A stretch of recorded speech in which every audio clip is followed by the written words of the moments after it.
Good to catch up with Jorge Sedano. Does a great job with ESPN Radio. Of course, ESPN 710 with Keyshawn Johnson. Also, Nacion on ESPN, ESPN 2, I should say. And, of course, NBA Lockdown podcast on the ESPN app. And a lot of NFL stuff to get into. We'll sprinkle in some NBA. How you been, George? I'm great, Rich. How are you? I'm doing well. Always good to catch up. Let's get into the NFL. And I know the Dallas Cowboy fans are still a little salty 24, 48 hours later. But, hey, look, at the end of the day, you run into a hot quarterback in Aaron Rodgers. I'm just wondering, from your perspective, how amazing is it what he's doing right now, especially this last month or so of the season going into the playoffs? I mean, if you look at it, the last, 6 to 8 weeks or so, like he's played as well as anyone in the history of the game. It took him like almost 2 months to throw an interception, basically, or at least between interceptions. Like what you're seeing is all world type stuff. And it's why Jason Garrett at the end of the game is talking about like this guy may go down as one of the top 3 of all time at the position. Hell, I would even make the case, and we had this conversation with Troy Brown, former Patriot, who was on with me and Keyshawn this morning, that, he could go down as one of the top 3 to 5 players of all time. Forget about position, right? But let me ask you this, though. Let me ask you, because I actually started the show with that, so I can appreciate the sentiment there and the opinions. I think right now, if you ask a Packers fan, he's better than Brett Favre. That's just me. I'm not ready to say top 5 all time because I still think the story hasn't been fully written. But now he wins another Super Bowl and has a couple more of these runs, then yeah, I mean, you're going to start definitely say top 10. I'm not ready to go top 5 right now.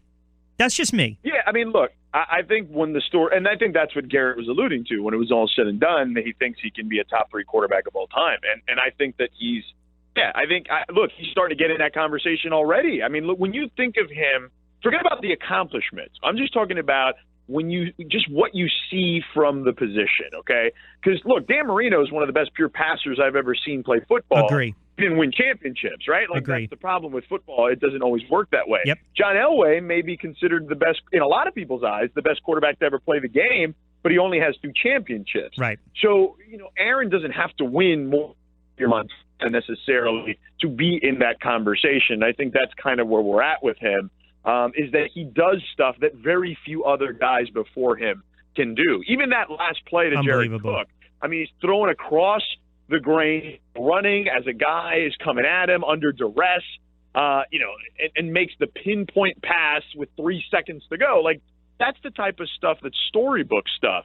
And, by the way, let's not forget the fact that he held on to the ball on the previous possession. Right. Where most quarterbacks fumble there. Like, that is the type of stuff that you have to think about that goes unsaid even with a guy like him. It almost goes to the play in the Super Bowl years ago with the Bills and the Giants when Smith sacked Hostetler and he wound up holding on to the ball. And, they took the safety, but he didn't fumble in the end zone, which changes the whole complexion of the game. Let me get to the AFC real quick, and I want to get your thoughts on a couple other things in NFL before we hit the NBA. As far as the AFC, you look at what Pittsburgh did. They couldn't get in the end zone. They really didn't run the ball when they needed to. The goal line situations with Bell.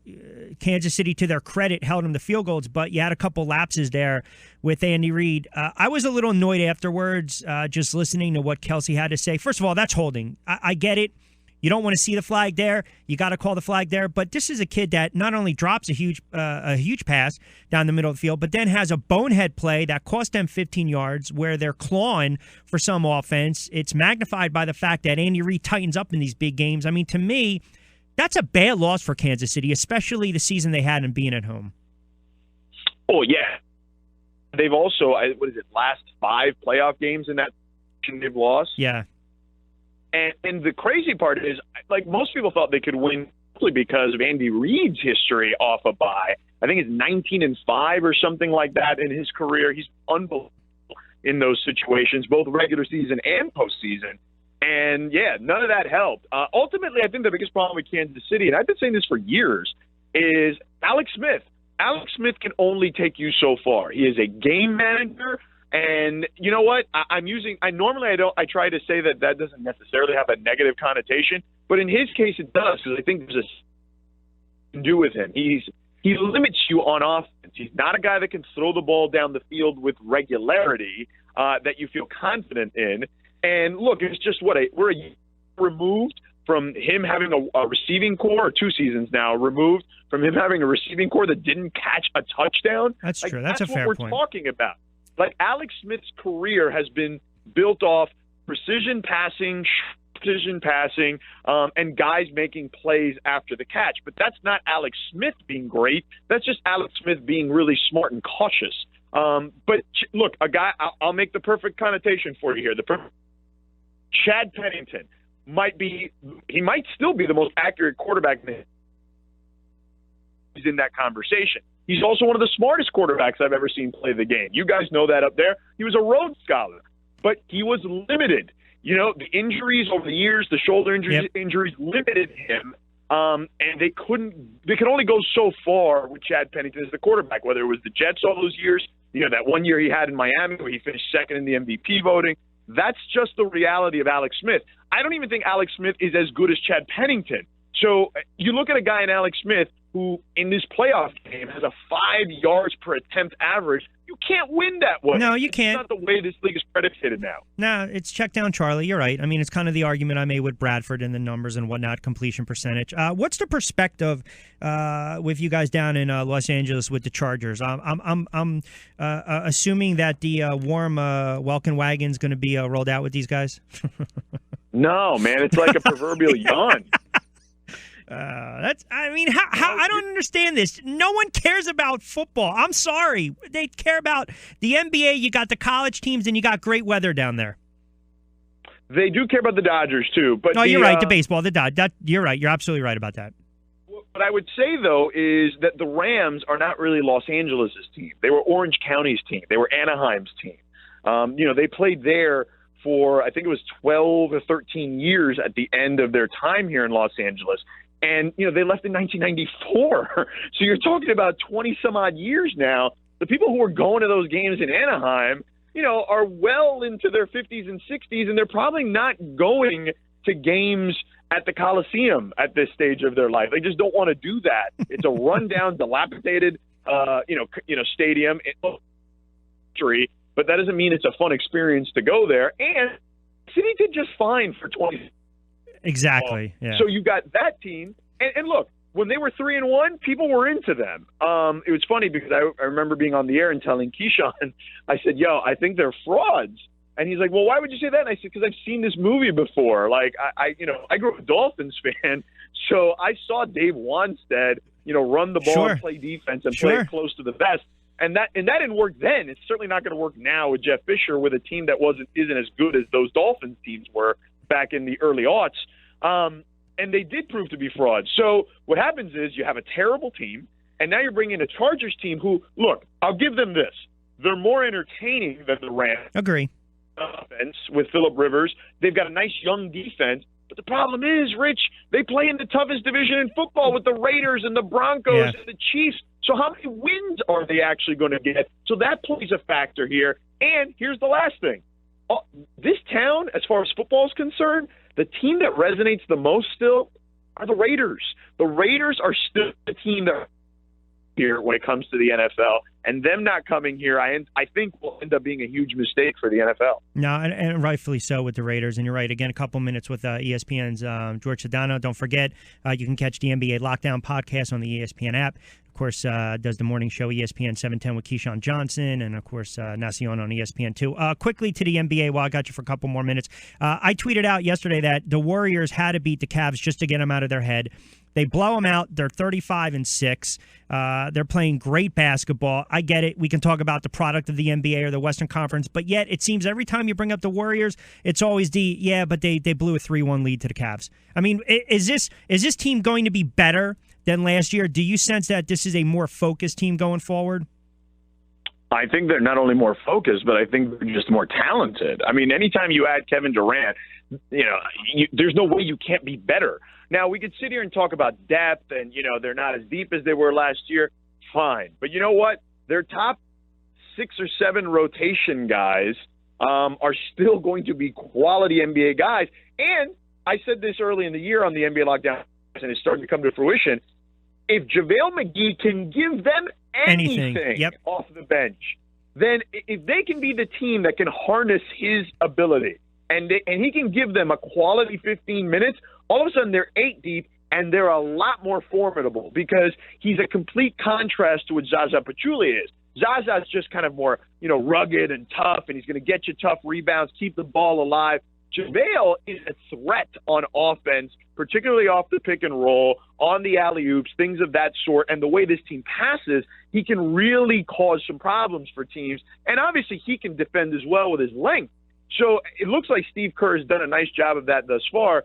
And in the postseason, depth is overrated, okay? Because I subscribe to this theory, and maybe it's just because I've covered the man for too long, but Pat Riley's theory of play 8, trust 7. At the end of the day, that's what most teams do when it comes down to the postseason. Yeah, it's not like in college where it's always the guard play come March Madness. You're right. It's right. a different animal. Last one for me as we wrap it up. I'd be remiss if I didn't ask you about the Sixers and from a national standpoint on the West Coast. What's the sentiment there? Look, the wins, hopefully they will come. We're starting to see a little speck of life with the Sixers, especially the way Embiid's been playing. I know the argument is, well, you got too many bigs, but the numbers this kid is putting up, staggering. I'll be the first to tell you, I couldn't talk Embiid until I saw him step out on the floor. We saw it again yesterday, 22, 13 of 18 from the line in the big win against Milwaukee. What's the thought here on the Sixers going forward? I think he's amazing, first of all. He is in the same ilk as long as he's healthy and remains healthy. He's in the same conversation as Karl Anthony Towns. I think he's in the same conversation as Anthony Davis. I think he can become those kind of guys. And as long as he stays healthy and can continue to grow his game, he's going to be in that conversation with those 3 dudes. And then, we'll see what Simmons brings to the table, but I think he's got superstar potential as well. You're talking about a guy at the power forward position potentially who can also play point guard. Yeah. I mean, we basically haven't seen that since Lamar Odom. And I think Ben is going to end up being a better player than Lamar.